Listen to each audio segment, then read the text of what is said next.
Hey everyone, this is Wester70 with a strategic gaming review for December 2014 and the overview of 2014 games that I have played up to date and my reviews of them. The only game that I'm actually going to review this for December is Hegemony Rome, The Rise of Caesar, and I have my general review is the game is pretty sharp. The graphics are really kind of clunky, but then again, the game is mostly a strategic game in the sense of trying to take over the world as either Caesar or one of the others.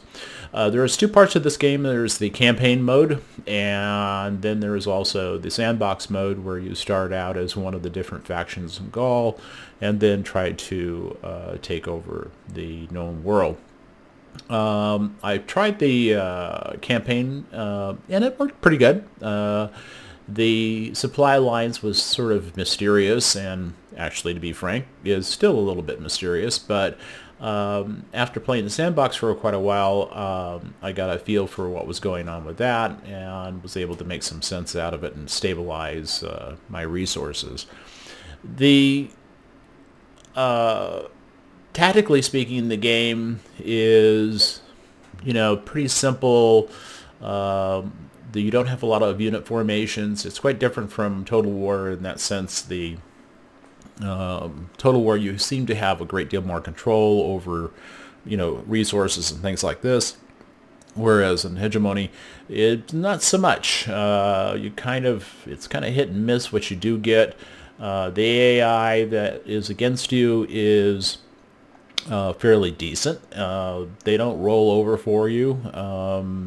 If you start off as one of the Roman factions in the sandbox, you'll be able to quickly squash some of the opposing forces against you.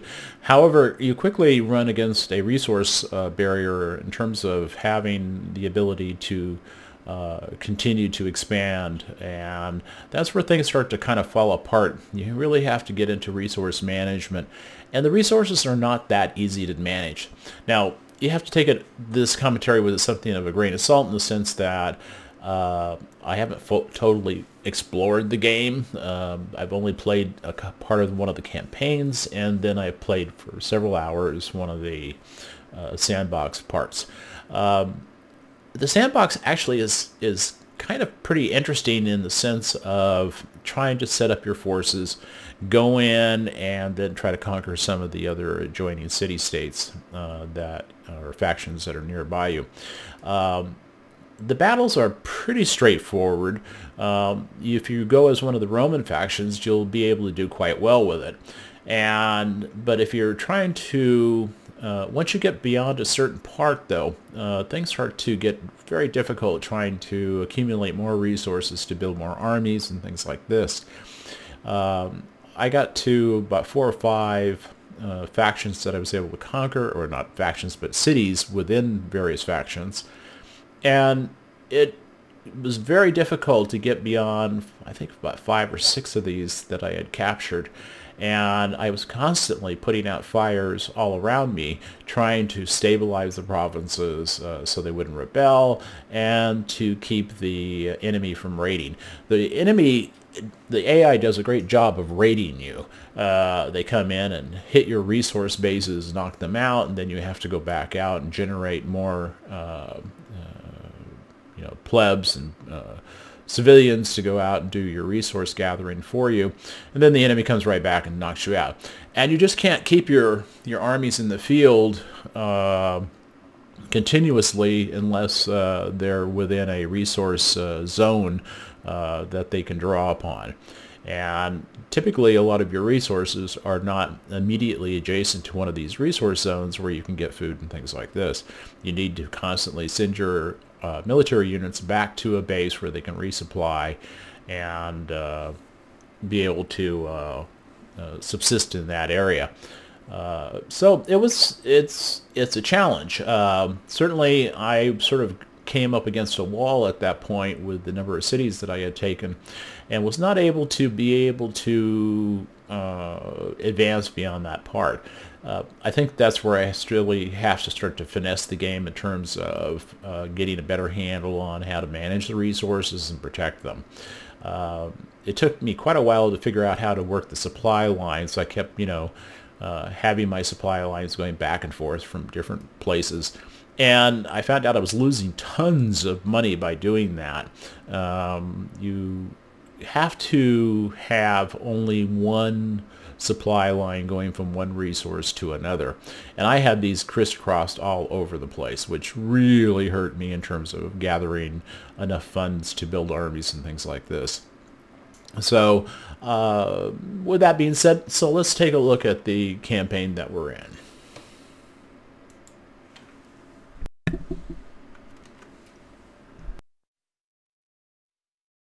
So what we have here is, I have the green is my troops, and we are off to reclaim this field over here. This is a farm. It has crop values to it, and what you would typically do is you'd click here, and then you would click over here, and that would set up your supply line, providing you with food for your forces. Now, this is one of the cities that I've conquered. It's one of the Gaul cities, and it has belongs the, let's see, Rutini tribe is the group that had this city or this town, and that I captured it from them and now hold that. So it's a constant state of rebellion, and so you have to be cognizant of that. You can't just take your armies out of here. You have to have at least 2 armies in here to be able to hold the city. Well, you need to have 1 army to hold the city at all times, and then you can send one of your other armies out. As you can see here, I'm developing another Roman unit, or resupplying one of the Roman units. I have 2 slinger units being developed, and then over here I've got a cavalry unit, and then this is a worker unit here. So you pull out this tab with the helmet on it down here, and then that tells you the units that you're working on. I've got too many of these units, and so I need to get rid of some of them. They're not going to generate because I don't have enough people to be able to generate the forces that I need. So I'm going to eliminate these. Basically, I was trying to do it like I would, sort of like with Total War, and trying to generate forces based on that. The worker unit I need to have because they are they supply the workforce for the surrounding areas. Now, here is another farm over here, which is under our control. This is the strategic map. This is a logging area. This is a farm. This is another farm here. This is another logging area. These are areas that I have created before, or this is another area that I've captured. The Enderit, that's their capital. This is a farm, another logging area, and I believe this is a cattle farm. So you've got 4 or 5 different basic kinds of resources that you're looking at. From the big picture, this is the dull red is the areas that I have captured and are under my control here. I think I started off with Narbo as my beginning thing. These bands here are the supply lines. You can see my supply lines are pretty standard. One of the things I found was that, for instance here, this one doesn't have a line going anywhere. So I'm going to establish that. So the little dashed line is the supply route. And let's see, let's do this. Now this I hadn't noticed before. So that'll supply food and resources. This area really isn't under my control. I took raiders into this area to attack them, and I captured this settlement, but apparently they haven't taken it back. Now, for instance, this is a logging area that I captured earlier on, but then it was taken away from me through raiders coming from enter it. And this is the same here. This was a farm that I had captured, that I lost at. The enemy built a bridge here, and then they crossed over and then took it. Now, one of the things in the game that you need to keep in mind is that you need to constantly scout your areas out, because the enemy's going to sneak in on you, and it isn't necessarily going to let you know what's going on. Now, over here, let's see. We have this group, which is coming from this community over here, Tolosa, and we're in the Iberian Peninsula right now. So this is their force right here, and these are two of my legions that are coming here. This is a fort that I built to watch this resource area. This resource has a cattle farm and a logging enterprise over here, and so you can see I have a supply line to this city here, which is Carrasco. And so these guys are set up here to protect this zone. And the same thing I've done over here is I've created another fort here to protect us from the forces over here. Now these guys are pretty close to being Roman-esque, if you wish. They're not barbarians. Here is a mine that I'm working. The mine produces a lot of wealth for us, and you can see that I'm bringing that. The mine is the high key point you need to have for funds. But as you can see, let's see, I've taken 1, 2, 3, 4, 5. I've taken 5 cities, or 5 communities, and holding these all together at this point is proven to be pretty hard. I'm pretty much fighting fires all the time. These guys from over here constantly are coming over to my mine and trying to take that over. So I've had to put 2 legions here.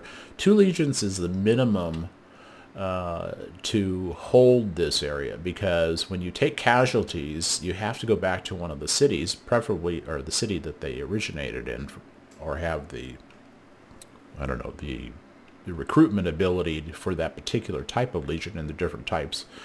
So you have to constantly send them back to get resupplied and rearmed and recruited. And so that means they're basically out of the battle. So you need to kind of have like a third unit that can move about between here and here. And it just doesn't really work. And when you start to get beyond that point, it becomes very much a logistical nightmare trying to do this. At least the way I'm playing it at this point. And admittedly, again, you know, that's coming from someone who's just only played 500 minutes of the game. So this typically what I would do is this would be my target here, so that I could join my forces here and I could have mutually supplied lines and things like this. And right now this area is pretty tough to get through. It's not going to be easy to come through here. Now, see, this is what I would do. This area is basically open. And then here's the enemy community up here. And they have farms and all this stuff too. So it would be to my advantage to be able to come through here, take this community out, because these guys are raiding here and here, and I really don't have enough forces to be able to block them. So it's kind of I like the game in the sense that it doesn't roll over for you. You're going to have to figure out a way to do this, and I'm certain it can be done, of course, and it's just that I haven't figured out how to do it. And I think that's one of the things that I've really enjoyed about this game, is that it's kind of like a chess game in a sense. Certainly the pieces look that way from the strategic map, And then you get down to this level, and then it's more sort of a total war kind of scenario. And here's a close-up of the troops. These guys are moving off. They're retreating. These guys are going to move back to their barracks over here in the fort. And you need to be able to move these forces and resupply them and keep their troop levels up to be able to make them effective in the battle.